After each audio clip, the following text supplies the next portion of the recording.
Good morning. Welcome to episode 39 of the Driller Newscast, brought to you by Derrick's Incorporated. Based in High River, Alberta, Derrick's manufactures exceptional dual rotary drilling rigs for the whole world. And that's HOLE, everyone. Using our many years of drilling experience, we have engineered the perfect drilling rigs for your water well, geothermal, and reverse circulation exploration projects. Our customer service and technical assistance are second to none as we take great pride in customer satisfaction. Your success is our success. Stop by the Derrick's booth and say hello. This week's episode, we feature groundwater professional Mike Steffen of Steffen Water Well Drilling, who talks about utilizing dual rotary in his area of Formosa, Ontario. Our main story of the week is a discussion with Dave Schulenberg about his presentation at NGWA titled From Well Digger to Groundwater Professional, Perceptions to Reality. This week's safety is simple. We just ended a holiday weekend, and in a week, starting Tuesday, December 6th, we're going to be in Las Vegas at the National Water and Geothermal Show. Like I said, simple safety this week. Let's focus on the task at hand. And when our team seems distracted because they're thinking of those bright lights and big city, it's time to stop work and get everybody refocused. This is our featured industry professional section of the Driller Newscast, and we have a returning guest, a Canadian water well driller. We don't get to talk to a lot of those guys. I'm surprised the internet is working up there. Just kidding. It's working all right. So I have with me Mike Steffen of Steffen Water Well. Go ahead and introduce yourself, Mike. How long have you been drilling? What type of rigs have you run? I've been drilling since 2005-ish, or I've been in the industry. Started as a helper. Types of rigs. Started on a Gardner Denver 15W. 14W, and they had DR12 and a 24. Oh, what else they have at the time? Great big SRAM, but I don't know whatever happened to it. And then they bought a new V2000 Versadrill. Excellent. And then that company had a couple other rigs, ended up with a really big, like a T130 SRAM. And then I left and worked for another company, ran a 2400 Bucyrus, and then a 10R on my own, and a 450 SRAM, and then a Derrick's 1340 dual rotary.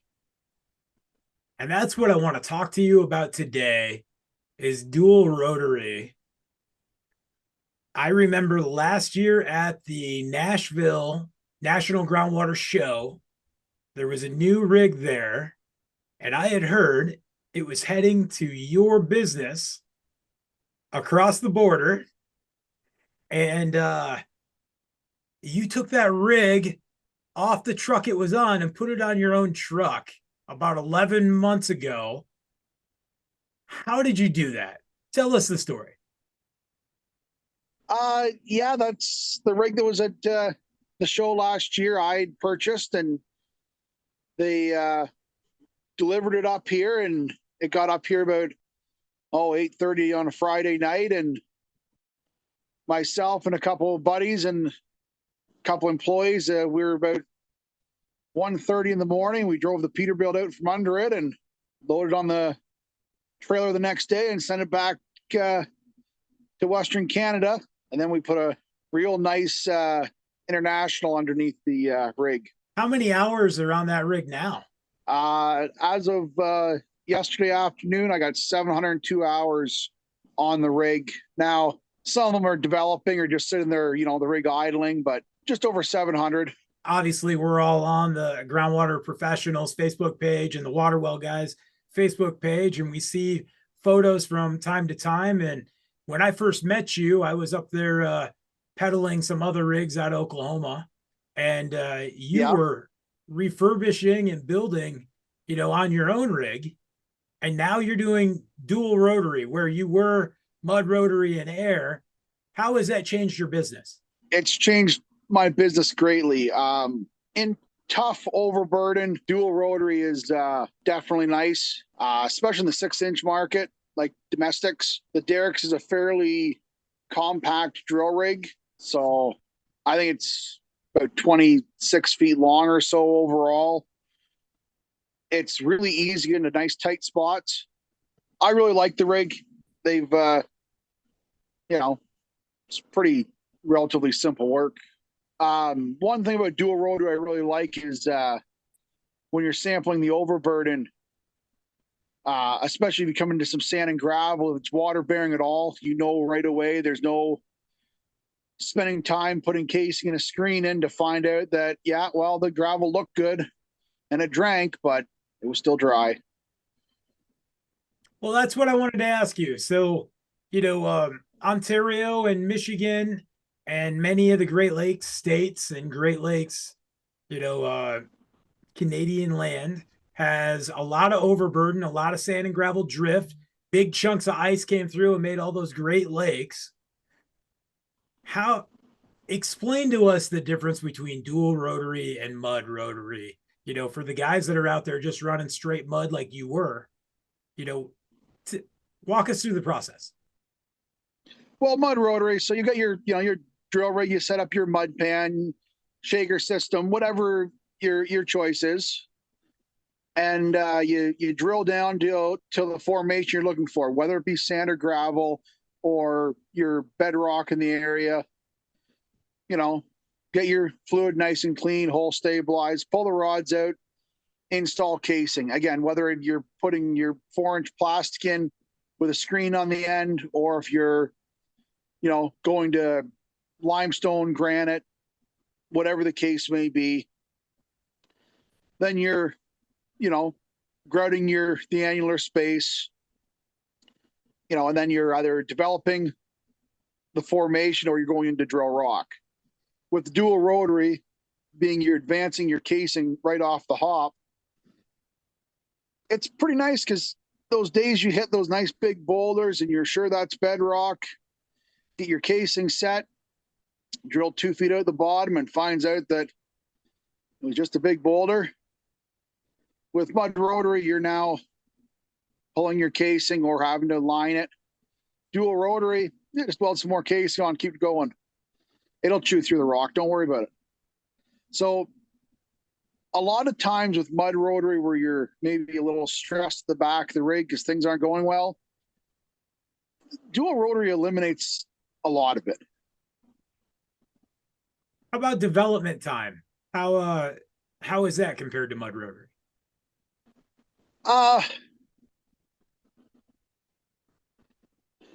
For limestone and granite, I don't think there's really any difference. But when you're into sand and gravel formations, well, the greatest part is you don't have any drill mud to get out of the formation. So, I mean, obviously there's still development to get your grain sizes where you want and your screen installed, but you eliminate mud out of the formation. So it sure makes developing a lot faster. So where you would traditionally have run PVC, now you're running 6-inch steel? We generally always ran steel. We do install some PVC, but generally we've always installed steel. Lots of areas run PVC, but just not here. So your customers have been used to always having steel wells in your area? Yes, it's pretty much been steel since cable tools showed up. How many wells have you done this year? Has it been a good year for you? Yeah, it's been a good year.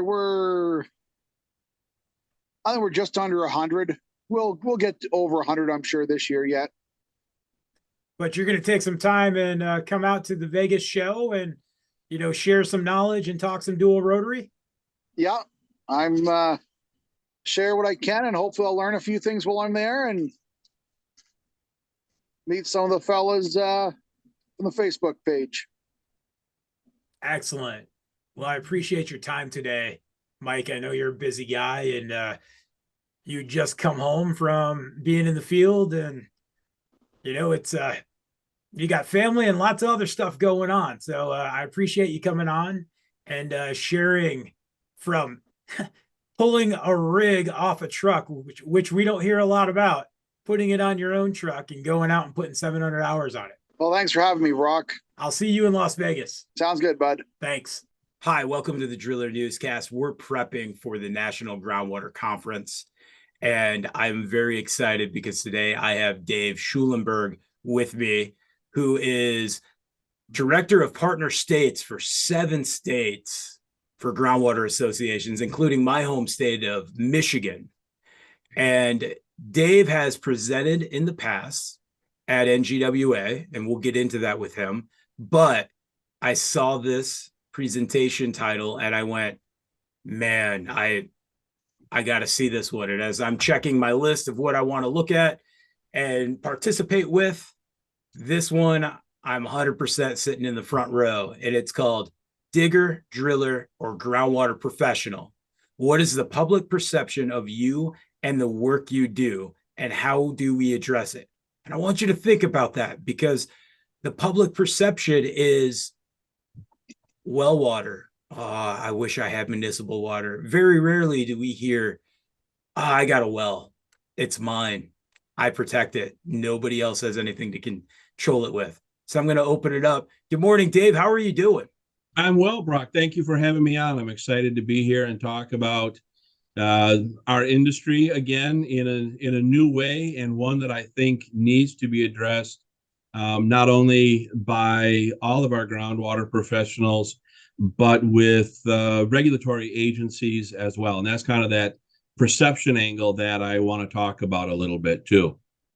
And we've caught Dave. He's about to walk out the door and go to deer camp, so here I am in the studio working away, making sure you folks have the information we need for the NGWA, when at the same time I have buck fever and I'm thinking about, man, I need to get to the field.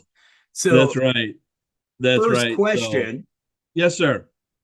7 states, with 7 California states, yep. being your westernmost state. And I guess That's I would correct. say, what, Michigan? Michigan, Kentucky rank right up there about the farthest east. I take care of Minnesota, Michigan, and Montana, California, Illinois, Kentucky, and Kansas. So I go, the winter months I spend up north here in the tundra, and travel around and really enjoy every one of the groundwater professionals that I meet in every one of those states. Some of them are newer, and I'm still getting to know each and every one of them. And some of them I've been with for a couple of decades now and consider them family. It's fun to sit and watch a board member take the gavel as president and realize that he or she may have been one of the first scholarship recipients when I had first started, or that they were just leaving junior high. So again, I date myself. I feel old. I've got my walker behind me, but I've been with these individuals and these professionals that it's really become like family with everybody. And that's one of the things I enjoy. So with 7 states, you have a pretty good cross section of what's happening with water legislation, with different types of drilling companies, from California paving the way on tier 4 and equipment expectations to the drought. And then as we move, farther east, we got a lot of places. It's Great Lakes states, man, it's easy to get water. So you must hear a lot of different opinions. It is. There's a lot of different opinions. There's a lot of different things that go on with it. And there's a lot of different perceptions versus reality, not only within our industry, but also within and from each state. There's the drought, and everyone's aware of the drought out in California, but that drought also touches parts of Minnesota and Kansas. And what do we do with our aquifers in those states? What about up in Montana? PFAS is becoming something more and more that is being looked at not only in states such as Michigan and Minnesota, but Kentucky. And they have to make sure that as a groundwater industry, they are staying up on what any kind of possible regulations are that come out of agency, as well as what it is that those professionals in those states need to know about PFAS. And so, you mentioned that I've spoken at National a couple times, one of which was on PFAS. The other one has been on the relationship between the association leader and the board president. And really, a lot of that ties together on what is the perception of our industry. And that's what I wanted to touch on with this presentation, because I have the experience of dealing with 7 states, with 7 different agencies or more, because in some states there's multiple state agencies that touch groundwater. I often have to remind agency members, employees, that they are working with groundwater professionals. When I'm with them out on a site and they say, "Oh, how do you dig the well?" It's like, no, we don't dig. There's no shovels. We drill. These are not diggers. They're not drillers. They're groundwater professionals. And I mentioned that with everything, and I've mentioned it multiple times. Everything that a groundwater professional needs to know to do their job puts them up above the digger or the driller. And we have to continue to remember that and to expound that in every conversation we have with other members, with other professionals, with agencies, etc. As a groundwater professional, you have to understand hydrology, geology, plumbing methods, electronics. You have to know your state regulations. You may have to be licensed. You have to know how to run a business. And so it's more than just standing on the back of that rig and going, "I'm going to pull the lever. I can feel what's going on." It's an industry that is just as professional and needs to be seen just as professional as any other trade association in this country. And it's even more important because we're the ones that bring water. And everybody needs that water. And so, there's a lot that has to go on when we deal with items and this conversation. So it's very interesting because you're absolutely right. Growing up in the business, starting with cable tool and moving up into rotary, and then working for some big manufacturers, I've got the opportunity to see water not only in the States but around the world. And we know from the cost and the stakes of being groundwater professionals and drillers, the cost. yeah, It's Thanksgiving's coming up, deer season's happening right now, and if that dairy farm goes down or that home, it's winter, we need to get there right now, and we need to be able to get them supported and get them back online. That's correct. Groundwater professionals, we're doing water treatment now. We're doing, major plumbing systems that, maybe you're running into an RO system for, some sort of recreation with swimming pools or whatnot. There's so many aspects that we touch outside of just running a hole in the ground, throwing some casing and a pump in it. So it's great to hear this conversation. Yep. Yeah, there's a lot that the public fails to recognize. That the professional is also the family man, but they're the professionals, and they'll go out and they'll help whenever they can and whenever they need to. I couldn't agree more. So with 7 states, what are some of the hot button topics that you have coming up for 2023? In a couple of the states, the most recent state election, the midterm elections at the state level have now provided some additional challenges in trying to get away from a state level control of the water and realizing that individuals within the states have water rights, to also areas such as that California deals with, not only continuing with CARB, but the electric engine or the electric vehicle mandates. The fact that wells are going dry, but yet you still have to irrigate, you still have to use it. You're dealing with decades old water laws and treaties and compromises, Mother Nature, and to some that are very much more focused in their issues. Montana might deal with something that's very Montana centric. Kentucky, there's not a whole lot going on this year, so we're not going to have to worry about something. Might be the case in that aspect.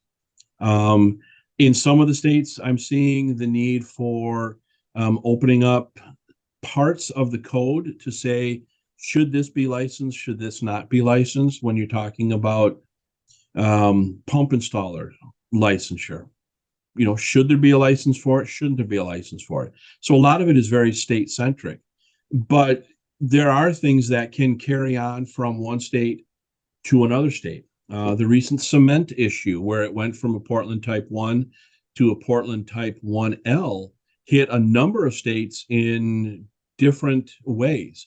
Some of the states that I represent, it wasn't a problem because it wasn't codified in their code or statute that it had to be Portland Type 1. It just said cement. So a number of the states were able to provide a variance or change it, or they didn't have to address it at all because it wasn't an issue. And so by having some of these different states and across the country, it allows me to say, I'm seeing this in one state, we should be aware of it in another state.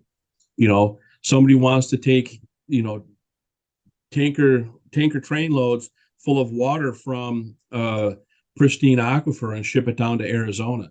Okay, we got to be aware of that, what's going on up here, down there. Kind of what we talked about earlier from piping the river from Missouri or Mississippi out west. That's a 99-cent Band-Aid effect for a cut. And you know what a 99-cent Band-Aid does? It comes off real easy and is worthless. What's great, the points you've just made. First, Kentucky. Massive flooding this year in Kentucky. Yep. Which impacted local water supplies all over the place, where they had to bring in some unique technologies because folks just couldn't get water. Yeah. To multiple water districts in Kentucky, from either reservoir repair or from drought, ran out of water. Mm-hmm. And so we have covered those things on the news. And you talk about trucking water, or Nebraska is building a canal from Colorado for the South River Platte compact. And these compacts are a century old.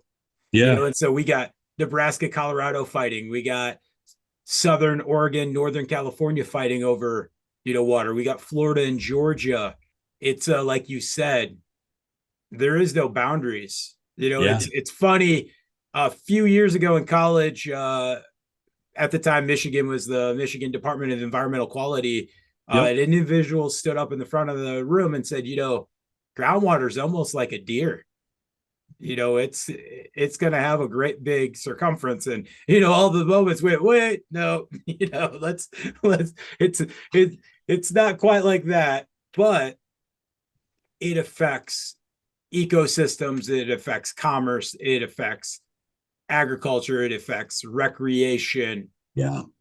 And at the end of the day, as consumers, we take the least amount of the water to be sustainable. Right. It's all the rest of it. Right. NGWA has these fact sheets from all the states and everything that shows what the percentage of the usable groundwater is for irrigation, industry, and consumptive use.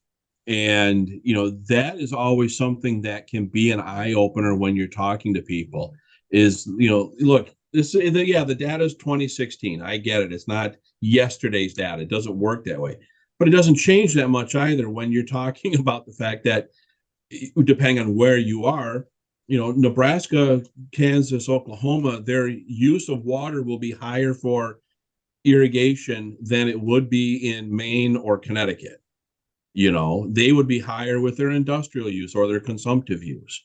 And knowing how that affects and knowing how your state reacts when you're talking about water law, and what it is that may be codified into code for domestic use. And, some states have a priority of use for your water. And so somebody might say, oh, I can't use all that water, or you can't. It's like, no, I can. I'm number one in line. This is not the place to get into a discussion, God, about water law, because once you go outside your door, it's different all over the place. Whether you have senior water rights, you have junior water rights, whether you sold it, whether it's, there's books written on that. What was it? I think Ben Franklin said whiskey's for drinking and water's for fighting, or something like that. I think it's how it goes. 10, 20 years ago, that was a cute comment. Now, yeah, it's becoming more and more volatile. So to understand it and understand how our professionals affect it and how they can continue to affect it inside their own zone of influence is important.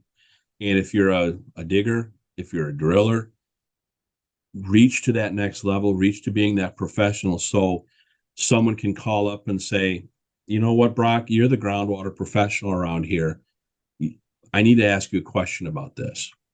You're the one who handles it. Where the geology affects the hydrology, what I can and what you can't do, that kind of thing. And so having that level of acumen and recognition of being recognized at that level is huge for our industry. And we need to continue to start changing it. And that's a great point. And we'll get wrapped up. You're very right, from a customer standpoint, from a legacy of a business, but as you talked about the law and the legislation, and we look at what the Department of Interior has stepped in to do with the Groundwater Compact, what we're seeing with the Ogallala, across the country, the determining factors. And when you have large governing bodies looking at who's the right individual that's responsible enough to be punching in through that confining layer into that pristine groundwater, we need to be shown that we've been doing it for a century safely and smartly, and we'll continue to do it with the best practices and technologies and camaraderie of associations, that we are the right men and women to be doing it. Right. I don't want to say that agency is ever wrong. I know a lot of people have a certain view on regulatory agencies. I have heard comments for many years. The agency will always say, well, this is the way the book does it. And we'll say, but this is the way it has to happen. And we need to somehow educate agency members who sometimes may be in a position because they work for that agency. I work for the Kentucky Department of Health and Environment. Okay, well, you know what? There's a new position open up in well. I think I'm going to go for that. You don't have any experience in well, but yet because you work for KDHE, you could move over there. And KDHE, if you're listening, I'm just picking on you just because it came to mind. But you can see where some of that will happen in any state. And so really to have the association or the local professional come and say, come out and spend a half a day at a job site so I can show you what it is. We'll do two things. It'll show you them that the agency or that the association and the professional are just that, professionals. And it'll help the agency go, there's no stupid questions here today. I hope I have a question about what does this lever do? How is it that you know this? What is it that you understand this? I spent a day, 2 or 3 hours with some agency members here in the metro area. And to be able to tell them and get them to understand that the professional on the back of that rig can understand and know what layers of soil and geology he's going through just by feeling the vibrations of the machine. It blew their mind. He says, I know when I hit a pocket. I know when I hit this. I know when I hit this, just by how the machine vibrates as it's going through. And they were like, mind blown. But that's the level of professionalism we have to keep saying. of passing on, of getting understood. I know drillers can do that too. I'm just saying, digger, driller, groundwater professional, what is that perception that you're throwing out there? Because it's received, and that image is received in multiple different ways. Well, I hope you do a part 2 to this that is groundwater professional, regulator, scientist. And I'm very proud to hear that, we have an incoming president that is a scientist Right. for the NGWA. It is showing the growth. This will be our second scientist, right? It'll be our second scientist after Scott King, I believe. Yep, Jason House is next up, I believe, for NGWA presidency. And if there's a part 2 that I could do either at NGWA, a Groundwater Week that talks about the relationship between agency, scientist, engineer, this can also be done locally by people that are not myself or you, but at association levels, to reach out to that scientist and engineer side of it and say, we need to start working together. Just like in our industry, gone have to be the days of, okay, that guy down the road, I'm going to undercut him by $10 a foot so I can get the job. It needs to be, look, you deal with water, we deal with water, we can work together. You don't want to take us over, we don't want to take you over, but we have to work together. Otherwise, you could be regulated out.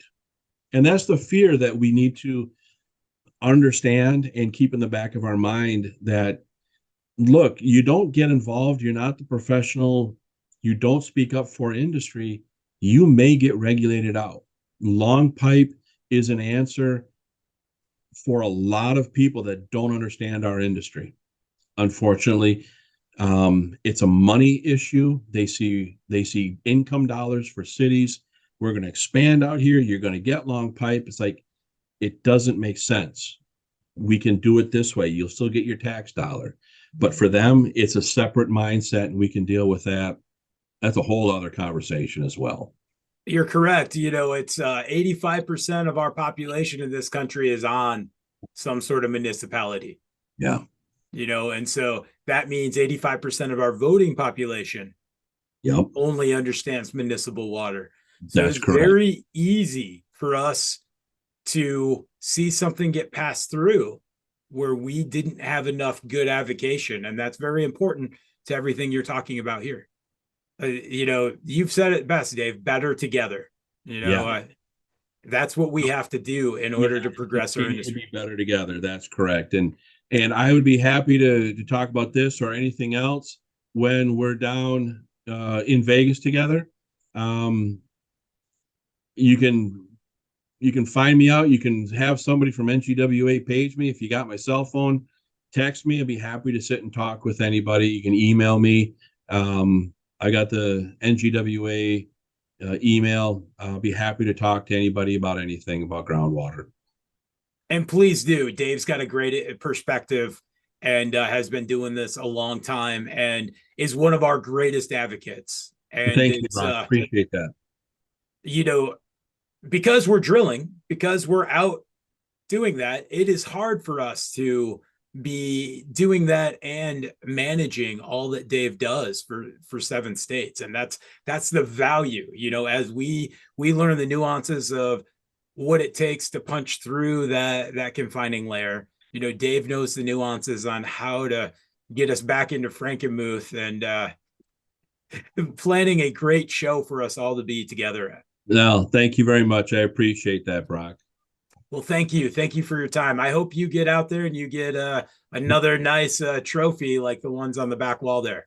1 week, we'll all be in Las Vegas, sharing knowledge, participating in classes, looking at new technology, bringing our industry together. This year, we have the irrigation and ground source geothermal going on, along with our big national groundwater show.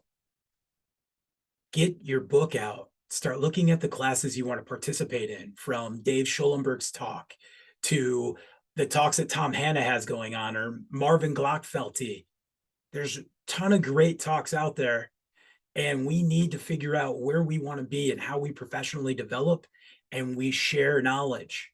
Jeff Williams and Buddy Sebastian will be having a talk on business economics. And next week, I will have a special discussion with them, which will drop Monday just before the National Groundwater. Thank you for joining us for episode 39, brought to you by Derek's Manufacturing. When I asked Derek McGlattery, owner of Derek's, how did you get here? He said, I'm a driller first and a designer second. I couldn't build and design without putting the time in on the platform. Everybody, stop by booth 179 and check out those rigs and talk to Team Derek's about how their rigs can impact your business. You might even run into Mike Steffen in the booth, and you two can share knowledge and discuss his 700 hours he just put on a Derek's rig. Again, I want to thank Dave Schulenberg for creating an insightful presentation that can help us all become better together. I know the National Groundwater Show predominantly starts Wednesday and Thursday, but we got a lot of great talks going on Tuesday. And I will be teaching on the IGSPA side at 8 a.m. and 1 p.m. Tuesday, December 6th. Both talks on leadership. The first one on performance review and designing expectations for Gen Z. And the second talk is hiring, retaining, training the next generation of driller. On Wednesday, Dave Bowers and I will be teaching on the trade show floor of the NGWA at 1 p.m. The title, Site Hazards Identification and Tactics. After our class, stop by the driller booth for our happy hour and visit with the driller team, including editor Jeremy Verduzco, writer Dave Bowers, writer of Leadership Captain Jake Fletcher, national sales manager Chelsea Yordy, our publisher Mike, and me. Thank you, everyone. Have a great week. And man, it's going to be great to see you in Vegas.